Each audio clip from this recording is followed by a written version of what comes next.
शुरू। जब दुनिया कोरोना की आपदा से जूझ रही है, तब छठ पूजा का आयोजन हमें नई ऊर्जा के साथ प्रेरित कर रहा है। आज डूबते सूर्य को अर्घ्य देने का दिन है। सूर्य हमारी पीड़ा का अंत करे तो कोई आश्चर्य नहीं। बहुतों को याद होगा कि कोरोना जब पिछली सदियों के समय फैलना शुरू हुआ था, तब भारत जैसे सूर्य की कृपा के पात्र देश में यह उम्मीद की गई थी कि जैसे जैसे ताप बढ़ेगा, कोरोना के मामलों में भी कमी आएगी। यह अनायास ही है कि हम इंसान सूर्य से बहुत आस लगाते हैं। सूर्य हमें सब कुछ देता है, तो सूर्य हमें रोग प्रतिरोधक क्षमता दे, हमें महामारी से निजात दिलाए। सूर्य के ताप का लोहा केवल आध्यात्म जगत ही नहीं, बल्कि स्वयं विज्ञान और चिकित्सक भी मानते हैं। सूर्य की उपासना का यह पावन पर्व अगर आज दुनिया के कोने कोने में अपनी पूरी व्यवहारिकता के साथ पहुंच गया है, तो इसके पीछे कहीं न कहीं सूर्य की अपार महिमा है। पैरा बेशक कोरोना के साए में इस बार छठ अलग और यादगार है।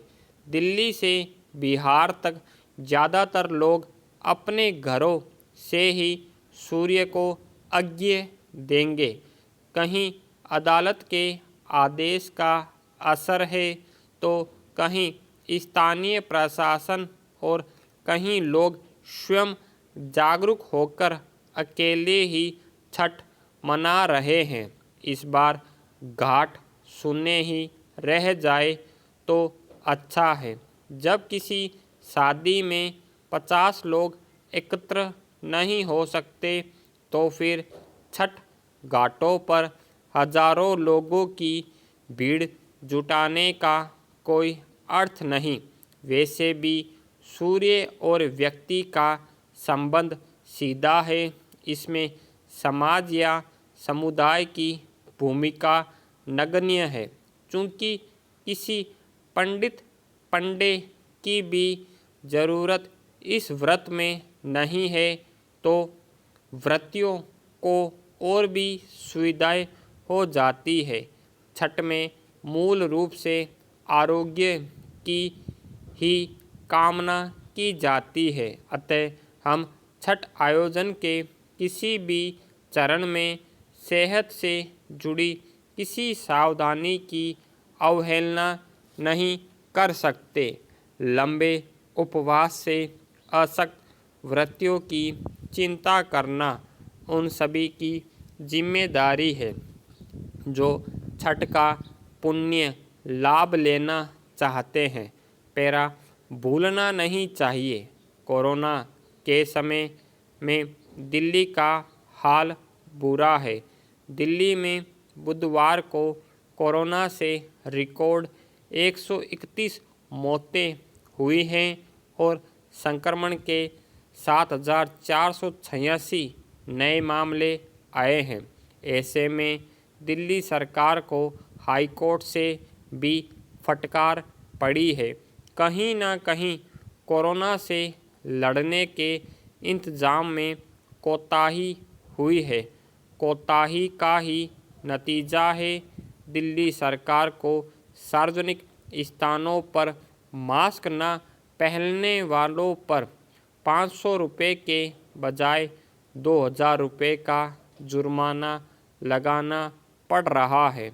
यह बात अब किसी से छिपी नहीं है कि जिन देशों ने कोरोना को हल्के में लिया है और आवश्यक सावधानियां नहीं बरती है, उन देशों में कोरोना रुक रुक कर विभिन्न चरण में फैल रहा है। हाँ, कुछ इलाकों में लोगों की रोग प्रतिरोधक क्षमता थोड़ी अच्छी है, क्योंकि वे थोड़े अच्छे परिवेश में रहते हैं, लेकिन इसका अर्थ यह नहीं कि वे आए दिन अपनी रोग प्रतिरोधक क्षमता को चुनौती दे। अनलॉक होते देश में जो रियायत दी गई है वह रोजी रोटी और अर्थव्यवस्था की रक्षा के लिए है।